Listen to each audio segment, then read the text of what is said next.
Welcome, everyone. I am Malihe Razazan, and I'm Adel Iskandar. hi, Adel. Hi, And this Malihe. is another edition of Pressing Matter, a monthly conversation about some of the most urgent issues facing journalism today, and specifically our region, Middle East and North Africa. And Adel, we decided to spend the time this month focusing on Reporters Sans Frontiers Global Index of Press Freedom report. Reporters Without Borders looked at the freedom of the press in 180 countries last month in April. And Monday, May 3rd, also marked World Press Freedom Day. And the theme for this year was information as a public good.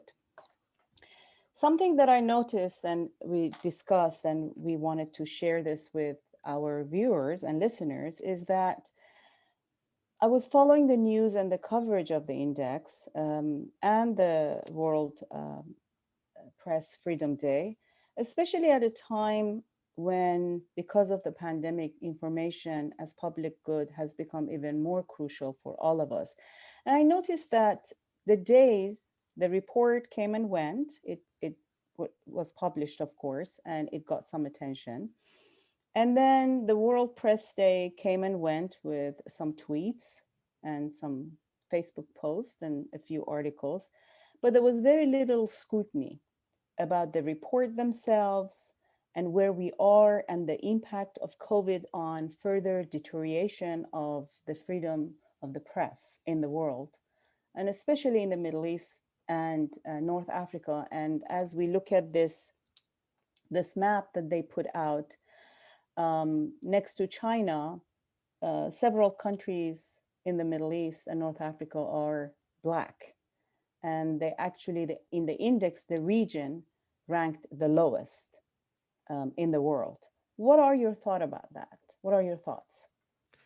Well, well, I think there. Thanks, Malihe, for raising this issue. And of course, I think it's important to note at the outset that commemorating and thinking about World Press Freedom Day is a critical thing because, as we know, the state of journalism in the world today is quite egregious across the board, irrespective of how this ranking system operates. It should come as no surprise, I think, to most of our listeners, and unfortunately, those who are more intimately familiar with the Middle East and North Africa, that the records of the states in the region vis-a-vis freedom of the press or journalistic latitude and the ability to accept self-scrutiny is quite preposterous. With very few exceptions, the region is a who's who of media despotism. Yeah. So it's really quite a shame. And so unfortunately, the Reporters Sans Frontières report is very much in line with what we've come to accept and expect of performance, state and government performance in relation to the press in the region at large.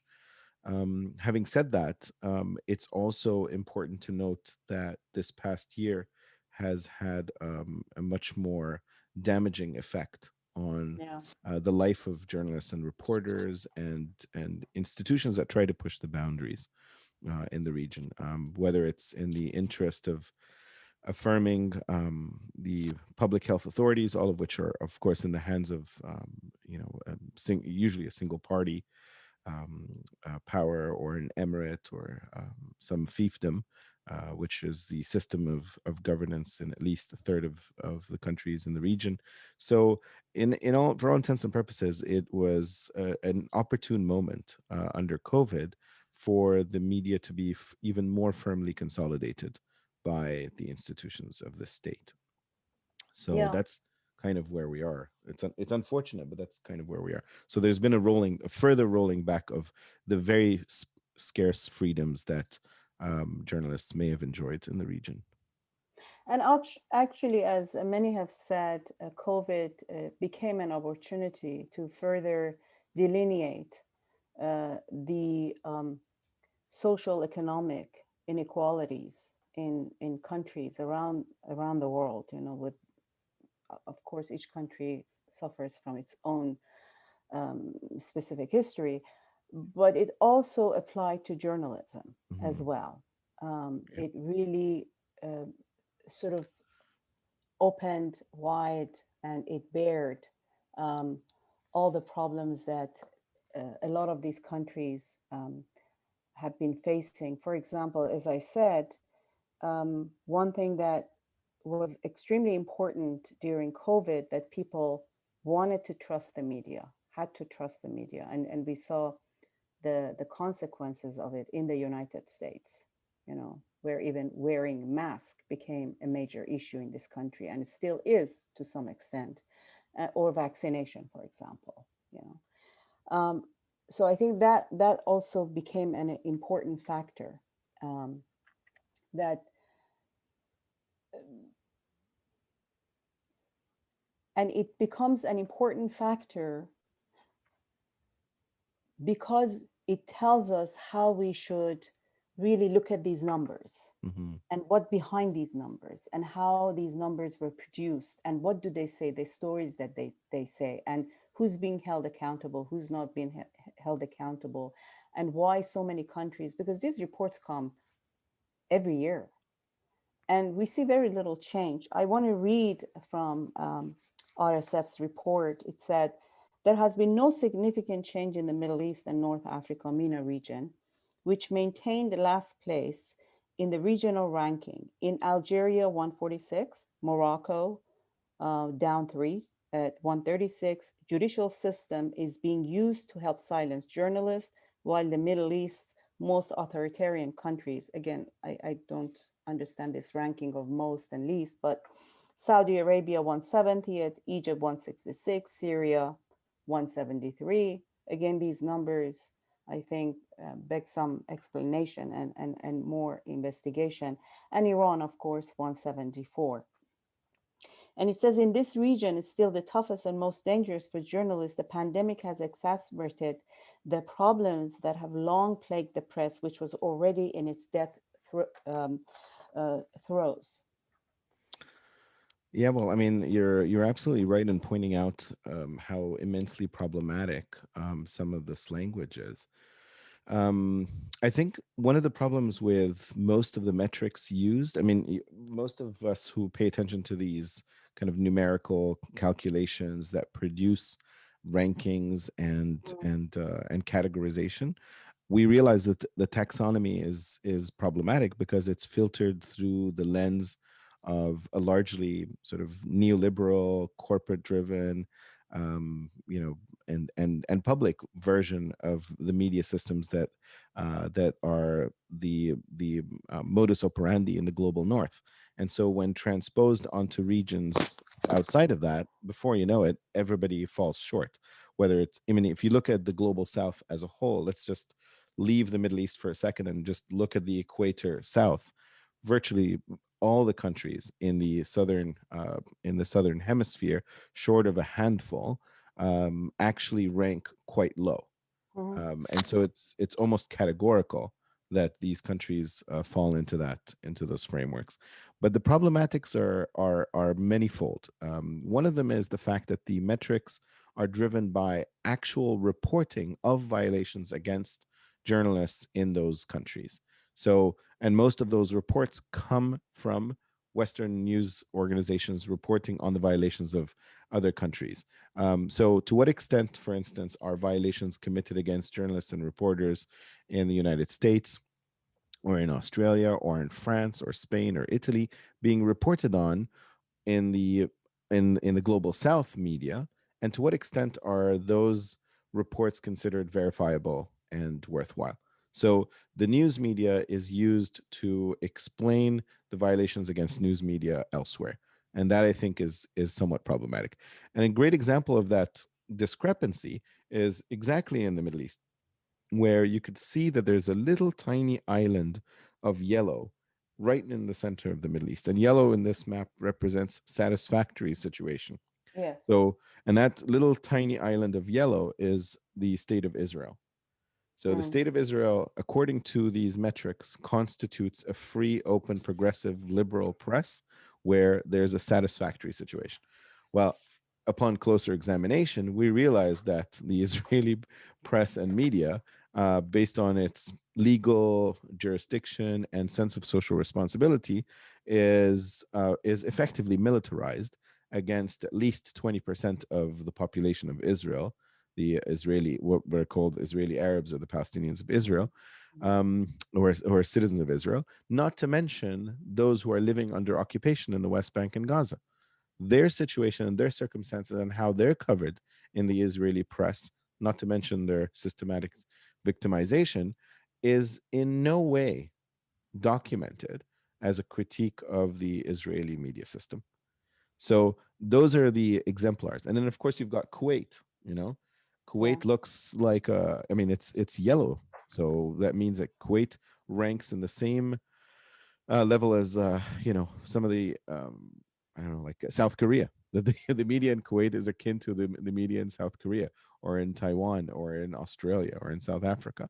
When in reality, just because there are a few opposition newspapers, most of which are part of a fraternal relationship to the Al Sabah family, the ruling family since the inception of the state, that fraternal relationship doesn't mean that the opposition really has any true gravitas or can affect or influence or change political circumstances in the country. But yet, the lip service or the symbolism or the tokenism of opposition is something that Reporters Without Borders are happy to lap up and accept, but and to do the same with Israel.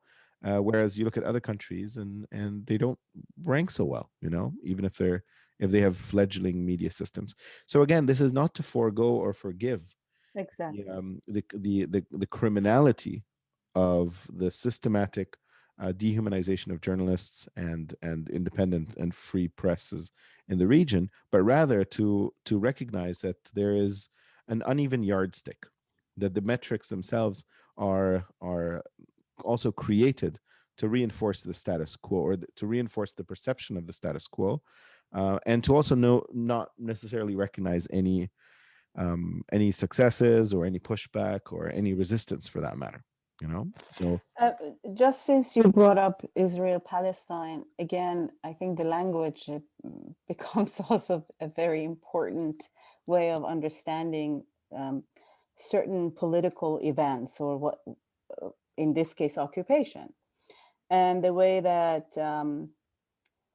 Reporters Without Borders has framed this, the occupation is calling it continuing political tension, um, which has increased the danger for journalists in Palestine. But then when you look at the actual numbers and what has happened to the Palestinian journalists, you won't paint that that map yellow, that section of the map, global map yellow. Since 2018, this is according to Médecins Frontier, I mean, from Reporters Without Borders.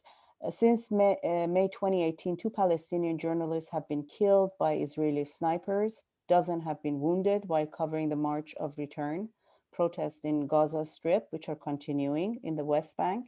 Use of live rounds by the Israel Defense Forces to disperse protests exposes reporters to the possibility of serious injuries. At least three Palestinian journalists have permanently lost the use of an eye. Israeli forces have continued to subject Palestinian journalists to arrest, interrogation, administrative detention, often without any clear ground, and on and on and on.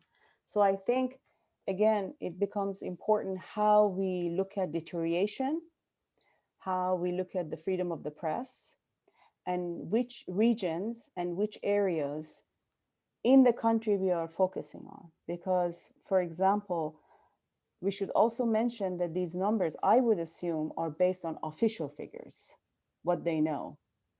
And in the case of Iran, there is a lot happening in other provinces, in Khuzestan, in Kurdistan, for example, as that we don't hear much about. It's focused only mostly, not all the time, but mostly on Tehran. Yes. And I was listening to a conversation, a clubhouse conversation amongst Iranian journalists on May 1st. And it was so interesting. There were only maybe 70 young journalists who attended that.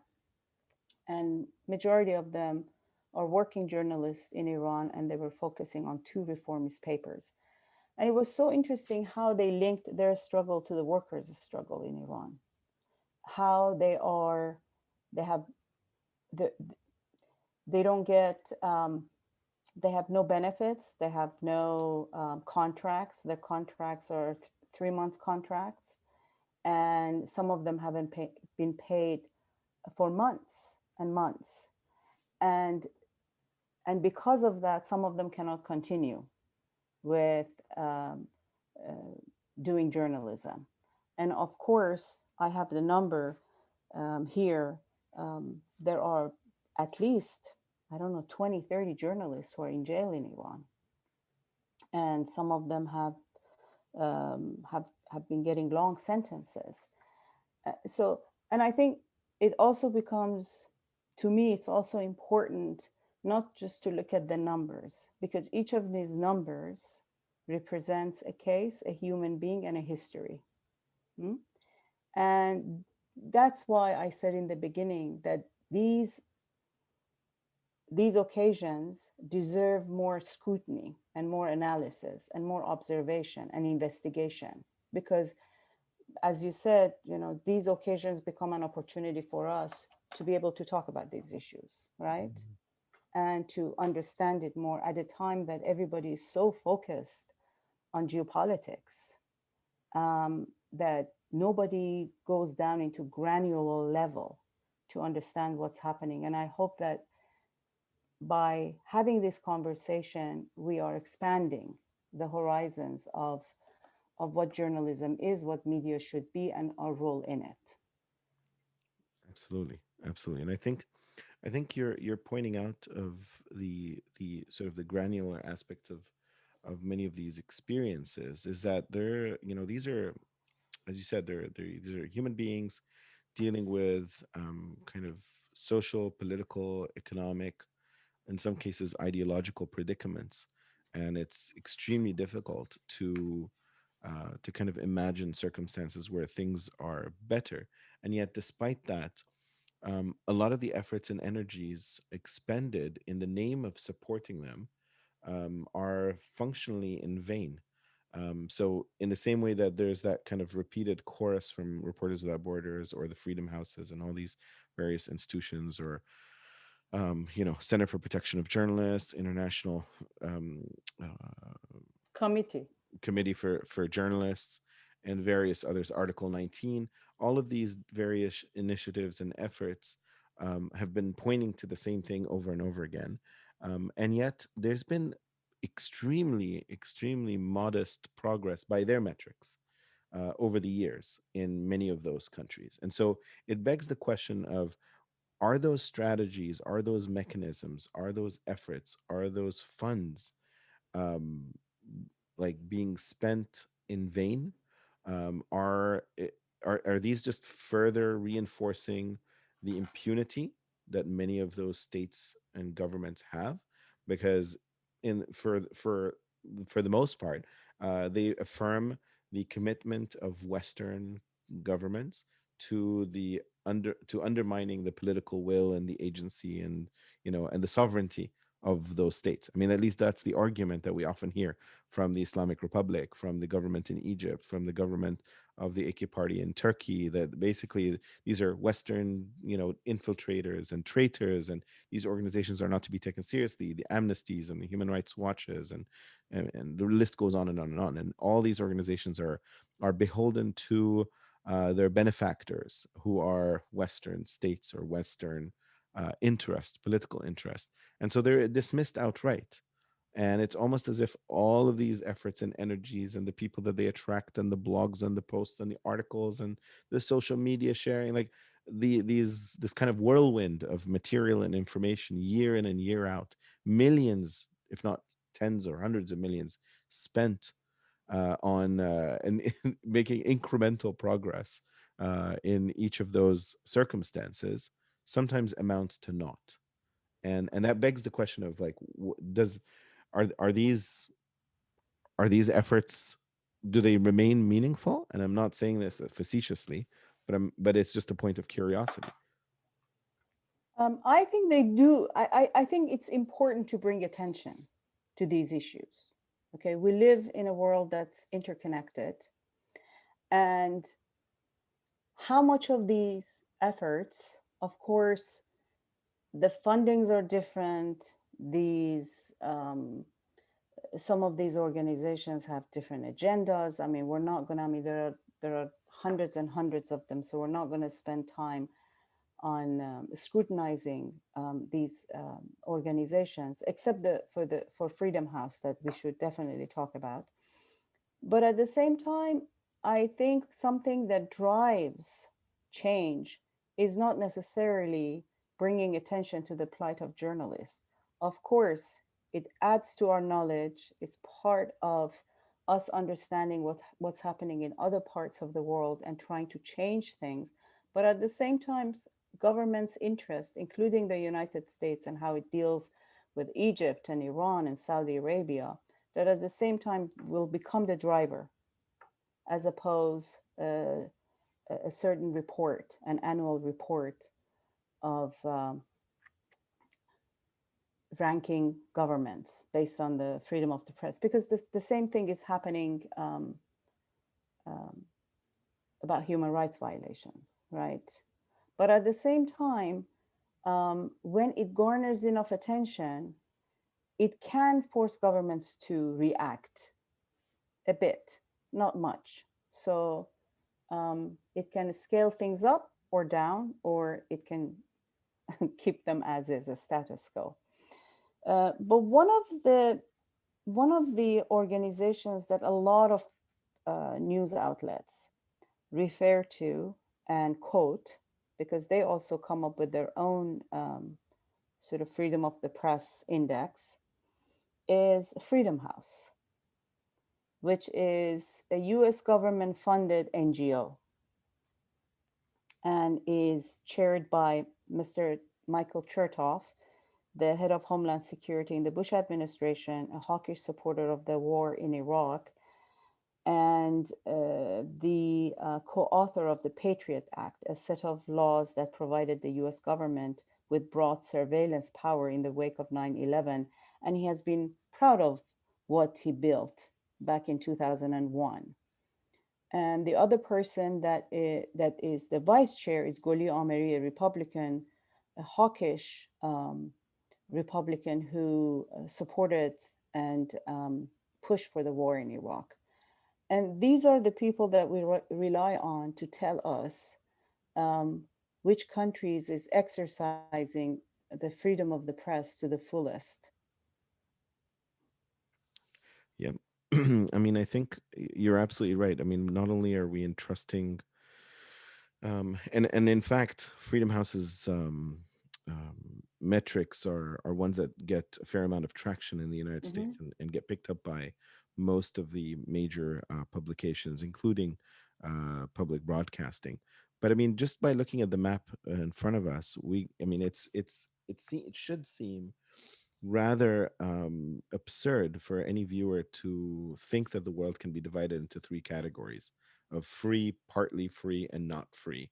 I mean, the absence of nuance and specificity and attention to detail is already kind of swept away by this. And I think one of the real sort of problems with the Freedom House um, analysis is that it is designed largely with the intention of privileging a specific kind of media system, a corporate driven media system. So, one of the main criteria for the assessment and evaluation of press systems is that um, whereby whether or not the government allows for the private ownership and the free market as a driving force within the media system, and that is not in, obviously it's not consistent across the world, nor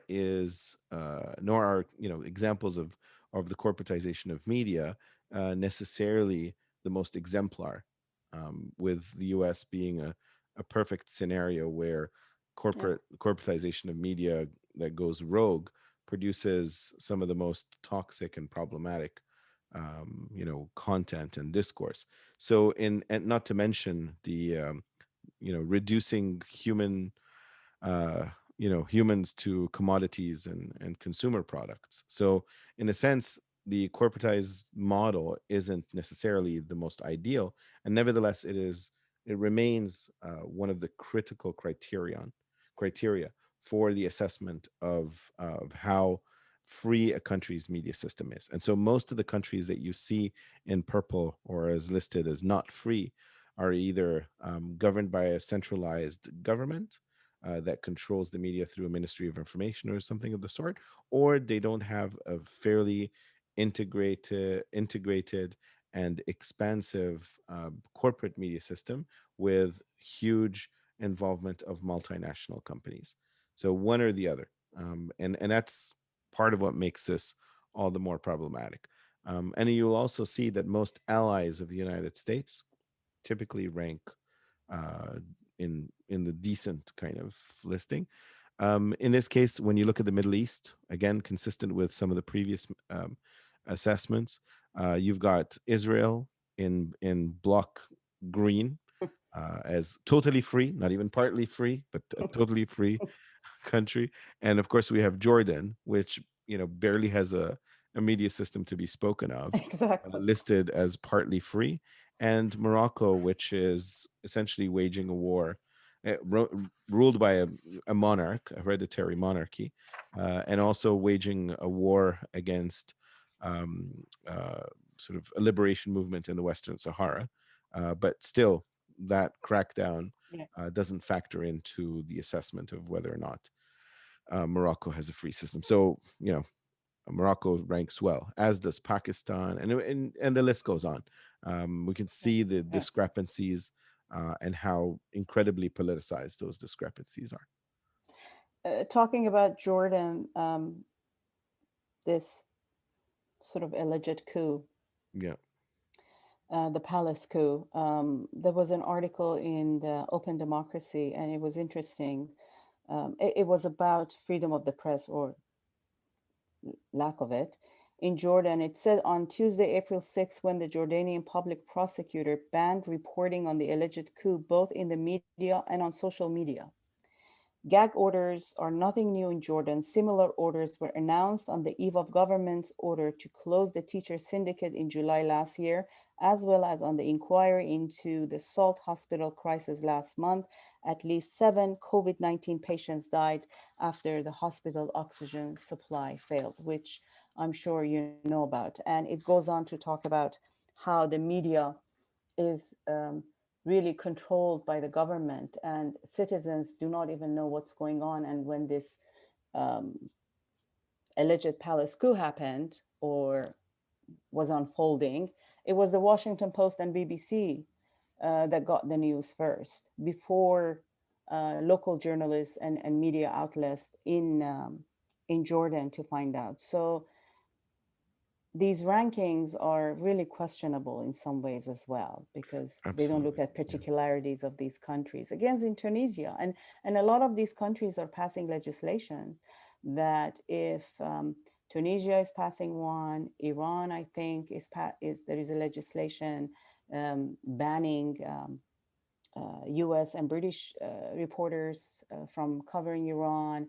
And the same thing is happening in Algeria. Actually, one of the Algerian activists told a news agency that COVID-19 was God sent for the Algerian government because they basically were able to stop some of the protests. They mm, were pushing the protesters in the name of social distancing and transmission of the virus. So and he said that any other time they would not have been able to do something like that.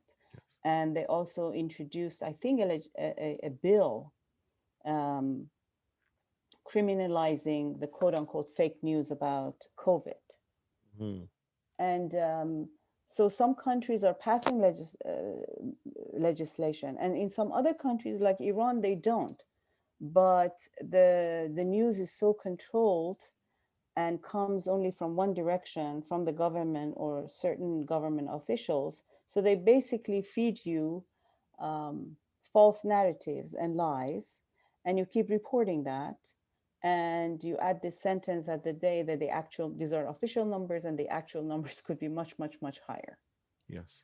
So there are different mechanism of how you stop information from spreading, or how you spread disinformation, misinformation, um, as for example in the case of Iran, or Mhm. in the case of Egypt, that I think you should talk a bit about.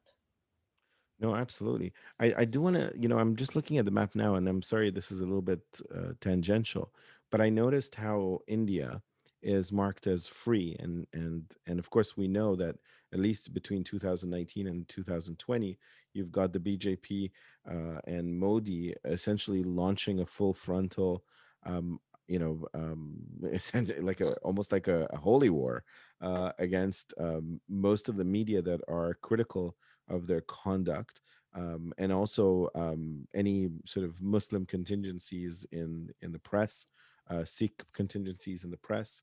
There's an all-out war in Kashmir. There's continued suppression of the agricultural movement and the farmers' protest movement in Punjab. You've got the quashing of dissent in Gujarat and in West Bengal. I mean, it really is a catastrophic political situation and a real consolidation of power in the hands, media power in the hands of the BJP. You've got some of the progressive platforms like NewsClick, their reporters, their owners have been placed under house arrest at various points. All of their belongings sort of confiscated, and they're under continued harassment and investigation. So, and yet somehow all of those stories, of which there are plenty, barely break you know into the assessment. So India remains like a bright green patch in in an otherwise horrific kind of milieu. So to me, a lot of these points are really very much discrediting of the way in which these assessments work and these categorizations work. But having said that, it certainly doesn't take away from the violations happening on the ground and the need to call a spade a spade. So, but that's sort of where we are. We're kind of in between a rock and a hard place. So it's a very tough situation. But And talking about India again, I'm yeah, sure you know, because of their disastrous mishandling of the COVID crisis, Modi's government um, asked Twitter and Facebook to yeah, block posts that are, and they did, um, criticizing the government and also calling for resignation of Modi. And I was in contact with an Indian journalist, and she told me, if you want to talk to me, do not ask me about the freedom of expression and freedom of speech in India, and do not ask me to um, give my opinion about whether Modi should be resigned or not. So this is something that I got firsthand from a journalist in India. She told me, and she preferred not to talk because so again that goes to, we talked about specificities and also about really looking at each of these countries in granular on a granular mm, level. And I think nobody can does that better than people who are from those countries, or absolutely, people who are familiar with those countries and they care about those countries, exactly. and but at the same time, I think what we see in these numbers, it allows us to, if we decide to sort of unpack these numbers, and then talk about the details of why it's happening. Mhm. So let's talk about Egypt a bit. Oh, that's Egypt. Yeah, let's talk about Egypt. Well, Egypt is, Egypt is Let's an talk about Egypt. it's hard to tell between the slides because there's so much in common between them. I know. You know, the militarization of police forces, the Exactly. securitization of life, the quashing of And free a lot will of of the gold. press. Yeah, yeah, yeah. And a lot Uh, of gold on the exactly. walls. Lots of lots of glare, lots of shine, Yeah. lots of bling. Um, the situation in Egypt is not unlike what exists in other places. Shortly after Sisi's coming to office, we've had a systematic and broadening Mm, attack against most civil liberties. Not the least of which is freedom of the press, which was one of the remarkable sort of success stories of the revolution in 2011. But a lot of that has effectively been rolled back, where any and all criticism, no, I'm not even talking dissent, on the airwaves in the print press has now been effectively eliminated. There are very few exceptions. Mada Masr is one of those, but those platforms are effectively blocked in the country. They can only be accessed through VPNs. So essentially, they've been able to consolidate, media power in every sense of the word, including in the private sense. So even the the media companies that are owned by entrepreneurs and venture capitalists, all of those individuals are firmly in the pockets of the government, and so they, for all intents and purposes, the coverage is absolutely harmonized. There's a unanimous chorus across all networks, all newspapers, and a real commitment and an affirmation of the state security project. So, and that's essentially where we are. The number of journalists that are detained, by journalists I mean anybody who's a syndicated member of the journalism syndicate, but also individuals who are active bloggers or mm, have social media accounts that they use for the dissemination of information or publish online. Most of those individuals have since been targeted or muzzled in one way or another.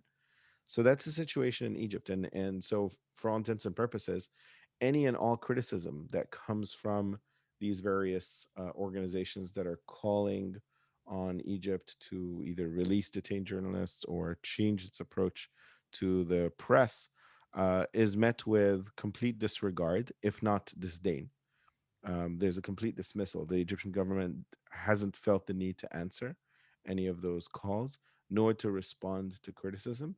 And even when brought forward by heads of state of major countries that are allies of Egypt, there's a sort of nonchalant response to the effect of, well, if you want us to stabilize the country, if you want Egypt's national security yeah. to be protected, then we have to go about it with any means necessary, and that is a modest cost for securing the country. And so that chorus has been at play at least since 2013, and probably predates that in the time of Mubarak and Sadat in equal Mm-hmm. measure.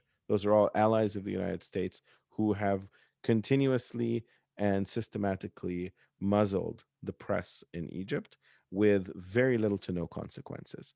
So everybody in Egypt knows that quashing the press in Egypt um, has no consequence. They are the lowest on the totem pole, and journalists and reporters are absolutely expendable. And so the Egyptian government can continue with absolute impunity without ever paying the price. So, for journalists who have fled the country, are they being targeted by the Sisi government, or are their families being harassed in Egypt? Because that's another way to silence them, because that's what Iranian government is doing. They have They have kidnapped journalists. They target them. A lot of them these days end up in Turkey. They pressure the Turkish government to extradite them, to send them back to Iran. And also, they target and they harass their families inside Iran Mhm. as a way of getting back at the journalists who are working outside. What about the Egyptian government? I would say it's essentially the same model. The Most journalists who escape from Egypt are either employed in Western news and media organizations, if they have a command of the English or any other foreign language. So they end up occupying a lot of those positions covering the Middle East and more specifically Egypt, which is why you'll get so much critique of the Egyptian, state and media system in the foreign press, because those Egyptian journalists, many of whom are very, very well educated, very much kind of comprehending of the local circumstances. They're able to provide nuance in articles like in the Guardian or the Washington Post or on or France 24 or elsewhere. They're really sort of dispersed. There's been a mass exodus of Egyptian journalists, but those that have a very clear political oppositional project are typically like Iran, based in countries such as Turkey and to a lesser extent Qatar, at Al Jazeera. And the ones that are based in Turkey and are to a large extent aligning with the Muslim Brotherhood, which is now a banned political organization in Egypt. And so they have a clear sort of project, and they produce a specific kind of discourse and narrative of political Islamist leaning. And those are obviously a target of the government as well. They're accused of being traitors. The Egyptian government has tried to extradite them to Egypt for trial. The Turkish government has not responded favorably, but it's been this complicated cat and mouse game, Mm, and also there's certainly like retribution against their family members in Egypt. So the model is essentially the same, but I would say that Egypt is not as accustomed to a long history of diasporic oppositional press in the same way that Iran has, dating back to like 1979. So it's still fairly new. And I think many of those media entities are starting to feel the pinch because they're struggling to fundraise. mm, They don't have as much capital to sustain them. So without government anchoring, like the Turkish government, which is aligned with the Muslim Brotherhood, actively supporting those networks and those media entities, they wouldn't survive for very long. And the same is true of Qatar and its investment in brother Muslim Brotherhood leaning kind of political organization. It is certainly like a political standoff between the opposition media and the Egyptian state and private media domestically. And then those that are lost in between those two behemoths are the independent alternative progressive media. And those, like Meda Masr and a few others, are very small. Their footprint is minuscule. They and so they get targeted, but they are not considered big fish, which allows them to be agile, but nevertheless, they certainly aren't game changers, and they do still kind of face the wrath of the regime. So that's sort of the Egyptian scene, but again, impunity defines it in the same way that we talked about Iran, and then Turkey as well. I think is worth mentioning because Turkey is the other face of the Egyptian kind of government. I mean, here's a state governed by an elected official who has determinedly and stubbornly stuck to power and dug his heels deeper in the direction of right wing identity politics, in an overt war against the Kurdish communities in the southeastern part of the country, in Diyarbakir, in militarized conflict across the border against Kurdish militias or insurgents or opposition groups in Syria, in targeting and being involved in the Libyan conflict by Yeah. providing mercenaries and arms and facilities, as well as um, actively trying to pursue oil opportunities there. So you've got a very sort of muscular foreign policy matched with a real sort of aggressive and no holds barred domestic policy that shuts down any and all forms of opposition. The arrest of prominent opposition leaders, the shutting down of party headquarters, the complete closure of opposition press or their Yeah. absorption into the state. The banning of coverage of things like, the Gezi Park, the full frontal attack against academic institutions, and the driving out and the exiling of academics. I mean, basically, it's a no holds barred kind of attack against anyone who stands against the sort of neo Ottoman project of Erdogan, and that of course comes at a very heavy price for the media system, and yet somehow there's been little to no response to any criticism that comes from abroad. So we have the same kind of impunity that the El Sisi government um, um, sort of manifests in the face of any and all criticism. There's just a kind of a shrug of the shoulders, like, we got to do what we got to do.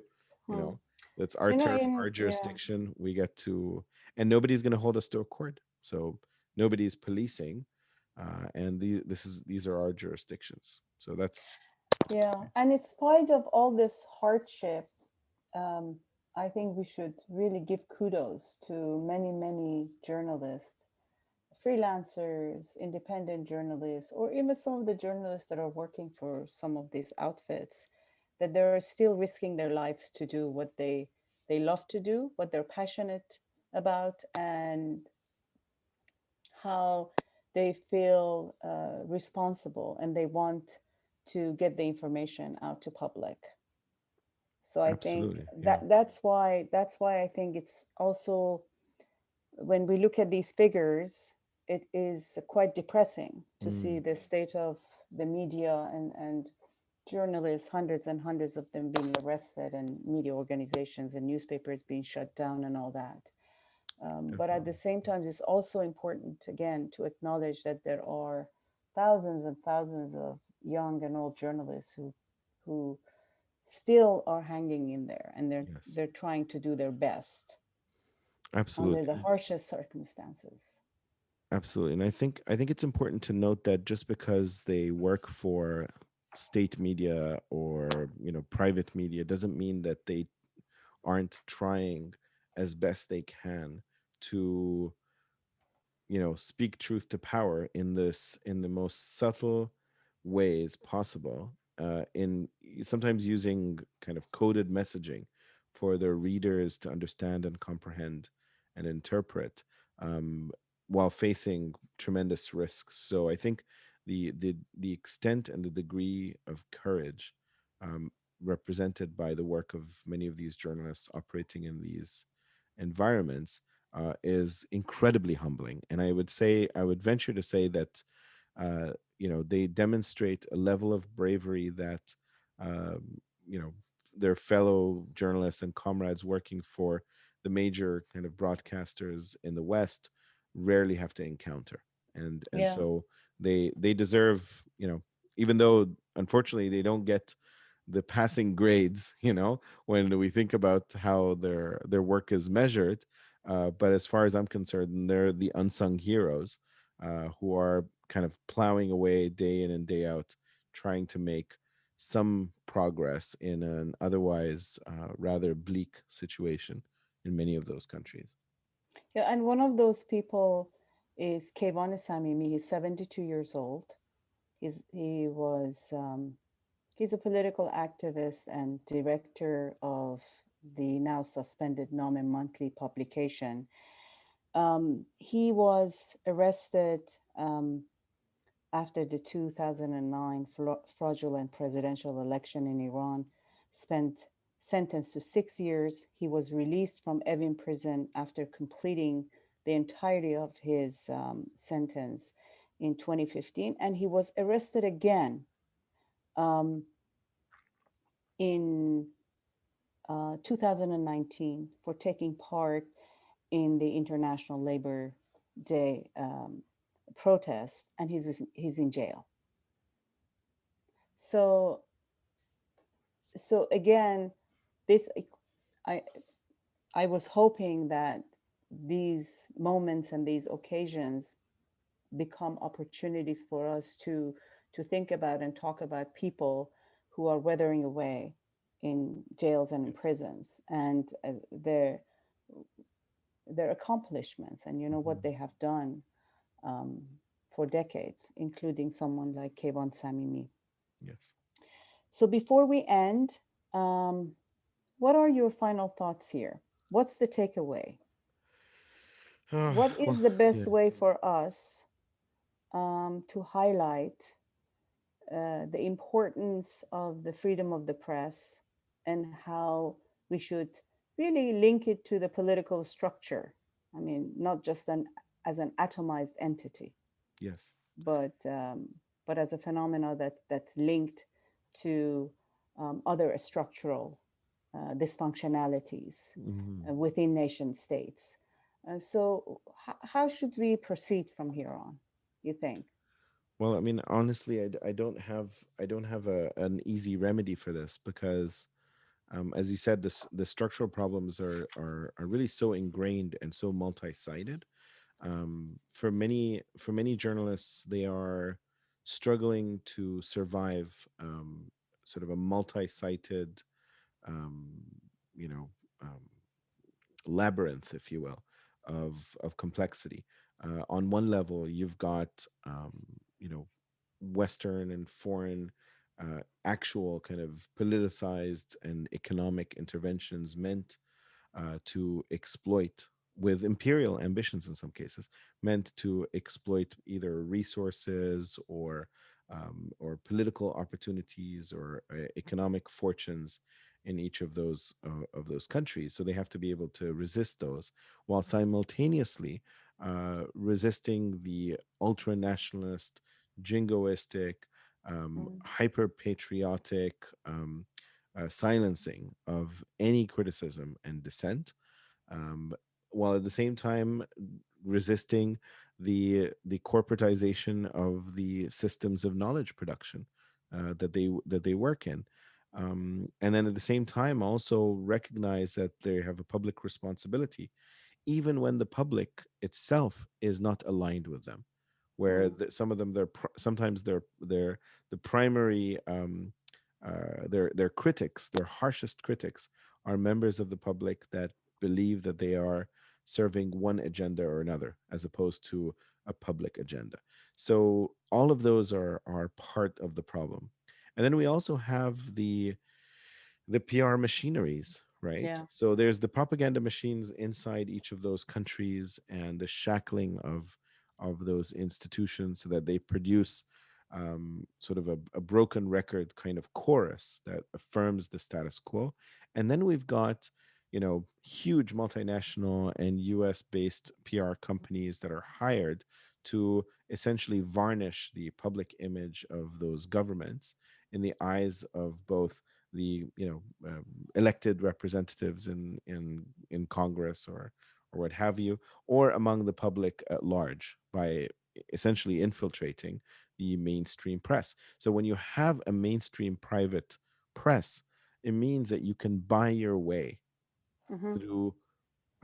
through coverage. And so you can buy articles that will represent, Mohammed bin Salman's Vision 2030 to be like the most remarkable reformist transformation in the history of Arabia, or to represent the Qatari government as the savior of civil liberties in the region, or to represent, El Sisi's government in Egypt of being the most transformative economic in government in the region thus far. Or I mean, and the list goes Or on that portraying everybody. Iran as a superpower in the region. Absolutely. A nuclear superpower that needs to be respected and having a Yeah, worthwhile democratic system that we need to contend with and yeah, accept, or vice versa, that the Israeli press can use its, or the Israeli kind of institutions can use their own lobby to paint the Islamic Republic as a bloodthirsty institution, hell bent on causing global destruction and launching kind of nuclear war towards a wider Holocaust, and so those are those contestations are no longer really about the truth anymore. They're really about how to paint the picture that you wish to transpire at the expense of other perspectives. And so the Saudis are part of this, the Israelis are part of this. I mean, they've obfuscated so much coverage in the US media that shows Israel's violation against the press, the arbitrary arrests of young people, house demolitions. I mean, you name it. There's just so many violations in so little time and so little space for coverage in the U.S. press, and a lot of that is in no small measure a function of um, outright kind of attacks against the press for even attempting to articulate this, because this automatically becomes an accusation of anti-Semitism. And then I think last but not least, the point that I wanted to make is that whenever we think about World Press Day, it's important to think about the world as opposed to that world, the that world where strange things happen, where places are partly free or not free according to the metrics. It's important to look in the mirror and recognize the extent to which our media systems in North America, in the British Commonwealth, in sort of the global North, in the former sort of colonizers, or and nowadays or contemporary kind of imperial republics, are such that we are not immune to the securitization of media, to propaganda. The images that are here before us are from Breitbart and you know uh, and Breitbart and I've forgotten the name, Infowars, Fox News, and then most recently the attacks against journalists who were trying yeah, to report the Capitol riot, and the list goes on. You've got at least 4 to 10 years in the last decade or so where there's been a ratcheting up of hostility against a free press by at least one political party, and that riling up and agitation against freedom of the press, um, or at least against the press that we describe to be free. That has backfired in such significant ways, and has, in my humble opinion, taken the U.S. back at least 5 or 6 decades. The attacks that are happening against journalists, the disdain, the disregard, the complete um, admonishment yeah, of their coverage, even when they do a spectacular job in highlighting contradictions.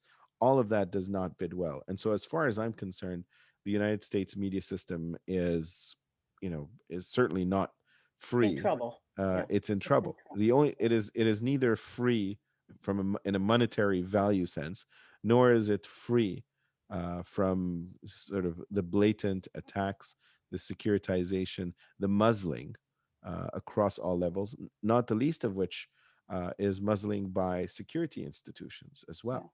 What can and cannot be covered, um, you know, what is in the public interest, what is classified or declassified.